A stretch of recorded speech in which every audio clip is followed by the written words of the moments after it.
We have new information on a tragedy in Connecticut where police say a grandmother took the lives of her two young grandsons and then killed herself.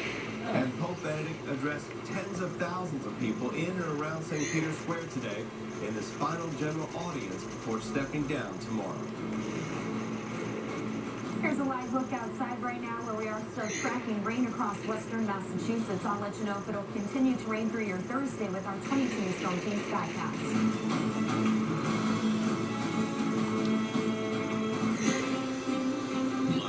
From the 22 News Broadcast Center, this is 22 News at noon. Good afternoon and thanks for joining us for 22 News at noon. I'm Rich Tenneman. Connecticut State Police are calling the shooting deaths of a woman and her two young grandchildren a double murder-suicide and say the woman had permission to pick the boys up from their daycare.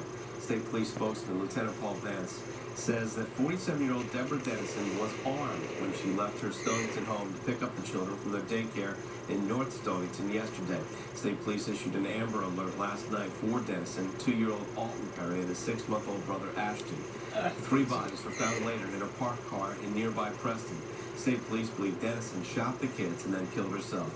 The Chief Medical Examiner's Office will be performing autopsies. Dennison's family said that she suffered from bipolar disorder and had a history of mental health problems. Oh, good. Pick up the kids, A threat that took place at Hoyle Community College's campus has school officials reevaluating their evacuation plan. The college was temporarily shut down Tuesday afternoon after it received a threat against members of the school community. Students received a phone call and email informing them that an evacuation was taking place. The messaging system is relatively new, but it proved to be useful. But the challenge was getting at least 3,000 students and faculty off campus. Most people were stuck in bumper-to-bumper traffic. We have only 3 exits off of campus.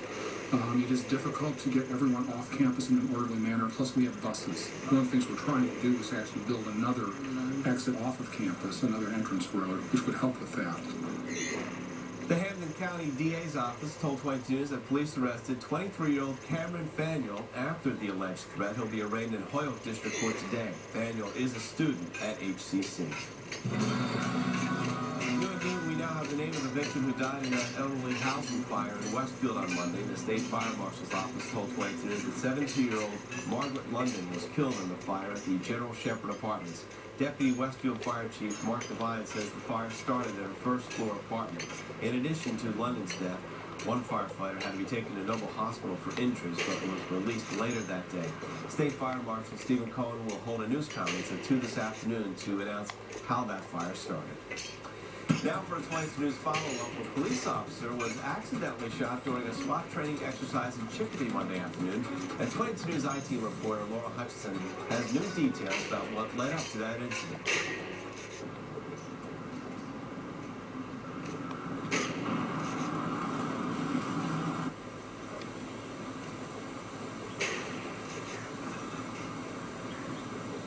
Obviously, we're having a little problem with that story, and we'll try to get that to you as soon as we can. Springfield police officer Eleni Mendez is due in court in Connecticut today on charges related to a domestic disturbance. She was arrested at her home in Somers, Connecticut last month after allegedly damaging another woman's car with a shovel. Sergeant John Delaney told 22 that Mendez is considered injured on duty and has not returned